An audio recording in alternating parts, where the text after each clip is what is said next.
Okay, I've got a little montage put together of images, photos from this experiment, and this will tell the story. I think a picture tells 1,000 words. This is how it all started. So it was a extreme programming team that were working on one product. The vision was that we were always going to work on multiple products, and we had a lot of autonomy. The feeling was of a small startup, a skunk works. So we had autonomy um, inside this very traditional company. And we were using that we had a lot of play with what we could do with our own processes. So we're building this team out, gearing up to take on more products. So we've got one product. And at the point where we get to two products, I'm now asking the question, well, what do we do now? This typical Scrum solution at this point is to split into two teams. But I didn't want to do that. I didn't want to do that for a couple of reasons. Because what would be fair? Like who gets to work on the new sexy one and who gets to stay on the old one? And the old legacy system, it wasn't fun, but the people that knew most about it were also the people that had been at the company longest. So surely they deserved to work on the new system, is what I felt. And who was I to play the big chess master and decide who goes where? So instead, I remembered an idea I had from a couple of years back. Back in 2014, I was at a conference in New Orleans. And at this conference, I thought, hey, why aren't we using open space as a way to scale Agile? Um, so I ran it by the team. I said, hey, why don't we use this idea of open space and story mapping? And if all the work gets done, then what does it matter who's on which team? So I asked for permission and we agreed to give it a try because if it went wrong, we could very easily roll back to Scrum. That was something I was very comfortable and confident with. I can do it in the dark with my eyes shut and upside down. So this is what it looked like. You can see on the back wall there's a story map. Um, the whiteboard there represents the marketplace, and what you're looking at here is we called it the FaST meeting. So at this meeting is where story stewards, which is what we called the people that would volunteer to lead a story in that value cycle. They may have pulled it off that story map uh, or not, and they put that onto this marketplace, and they say, hey, I would like to lead a team or a pair on this story. Then everyone else in the team on the tribe would decide which one of those stories they're most interested in working on in that value cycle, and they put their name on it. So we were able to limit WIP.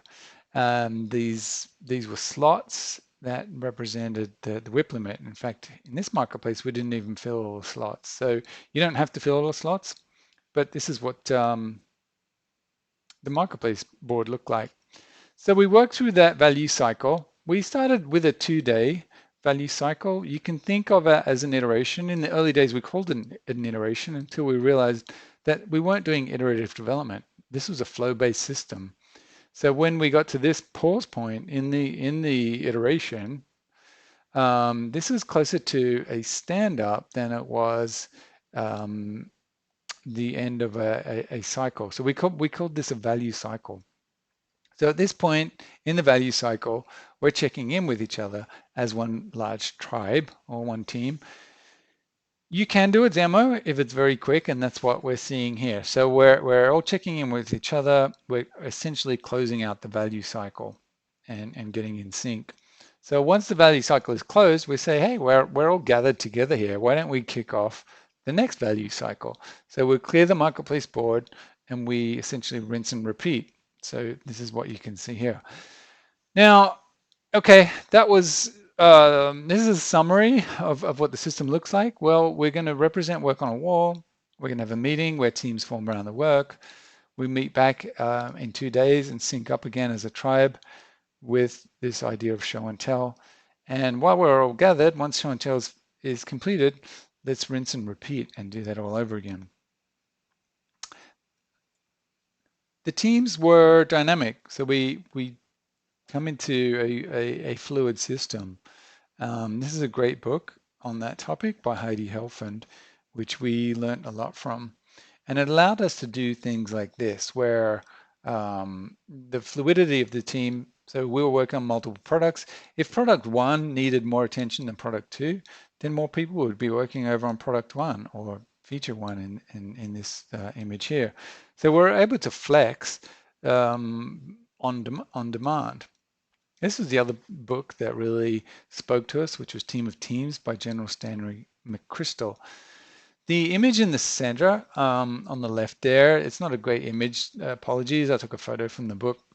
The image in the center is what McChrystal calls a command of teams. And I think that's what's represented in traditional agile scaling today with static teams.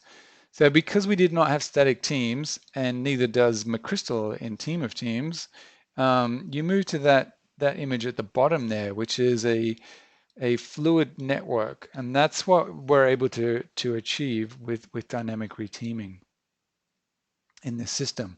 So we saw the images you saw so far were fairly small, right? There was about 11 to 15 people. So I said it was a scaling system, and this is what the tribe looked like at its largest. So this is one tribe all working together. They were in fact multiple products in this tribe, but you're looking at about 50 people. We know it can work with 50 because that's what you're looking at here. In theory, it could go to 150, I think, because that's Dunbar's number, and there's a lot of research around how people can work at that scale. So that's the theoretical maximum, and this image here is of the FaST meeting, which still took about 15 minutes, surprisingly, even though the tribe had grown to that point. Once we got to the end of the value cycle, we'd come back around to show and tell. That's what you're looking at here. So scaling came with its own challenges and issues, a lot to do with self-management and how we represented and tracked the work, and forecasting and mastery. So self-management requires a whole new set of skills and understandings, particularly around making decisions and resolving conflicts. So these are a lot of questions that we had to ask ourselves. I found that particularly exciting.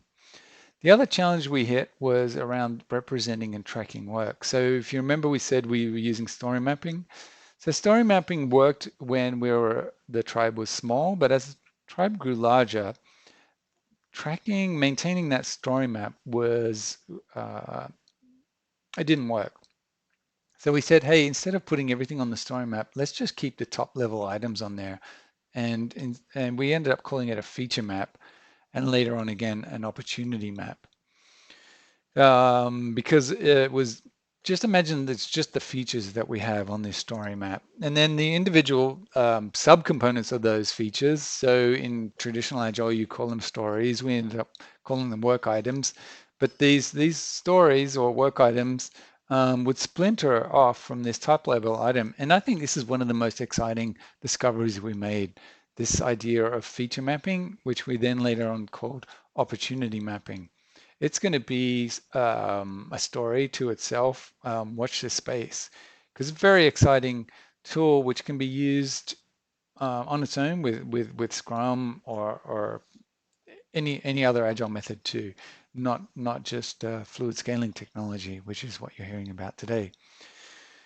Another challenge was, well, how do you forecast or estimate? So in traditional Agile, I think it's very much reductionist and deterministic based, where you break everything down to the nth degree.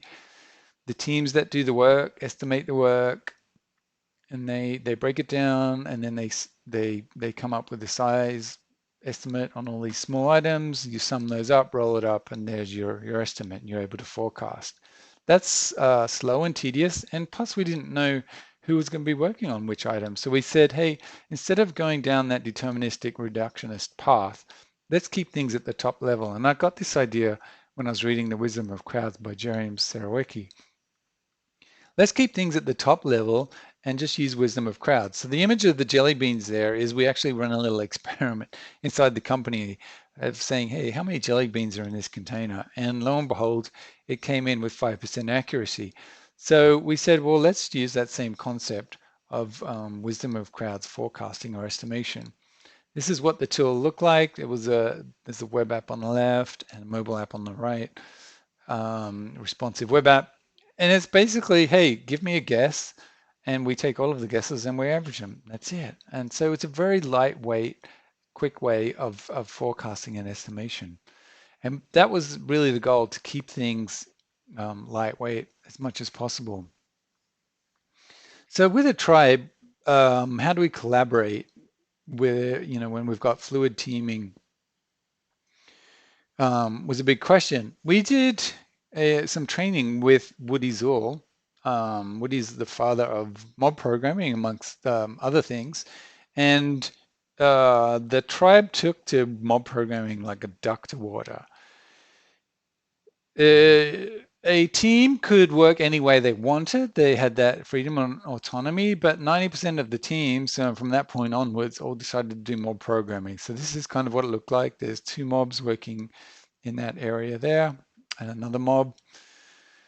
So by the end of this experiment, this is a little word map game that we did, and these were the words that popped up. Open space technology, natural leadership, micro iterations, self-organization.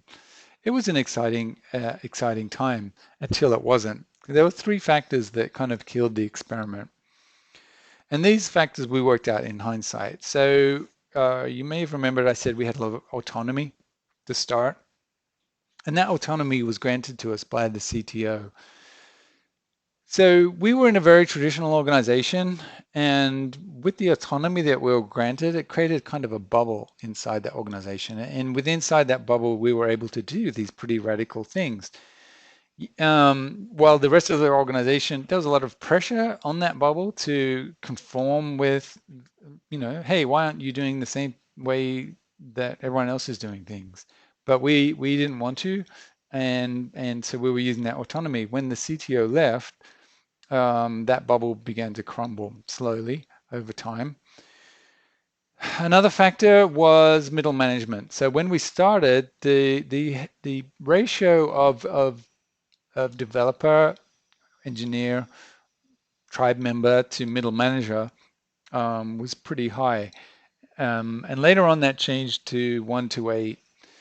So more middle managers came in. I don't think we needed it, and I think some of those middle managers were still kind of based in command and control, where we had a very self-managed system. We were moving away from that, and that kind of hindered things. Like they were looking for static teams when the system was based on fluid teams. So there was some pressure there, and that started causing issues.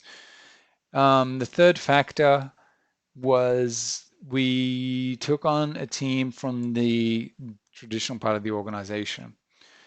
Because one of our products was going to sunset something that they were working on. So we inherited this team. Now, they were used to working in a very traditional way from the rest of the organization. And I don't think everyone there was comfortable with working in this non-traditional, self-managed way. There's a bit of subterfuge and pressure and issues that came with it. And the combination of these three really made it harder and harder for us to continue. I certainly lost influence, and that was when I left. So that was important to know, though, like what can kill an experiment in self-organization and self-management, just as much as what works. So the good thing we got from it was this pattern, which we now call fluid scaling technology, or FaST Agile. So a pattern of agile scaling. Now we know what works and what doesn't work. So we're not going to obviously repeat what doesn't work. But yeah, please go and check out the paper that we put together on the report. And I'm excited because I think this is taking agile into some new grounds. This system, and FAST is as much a teal method as it is an agile method. And so if you're familiar with the Frederick Lowe's book, Reinventing Organizations, you might pick up that this word teal. But yes, thank you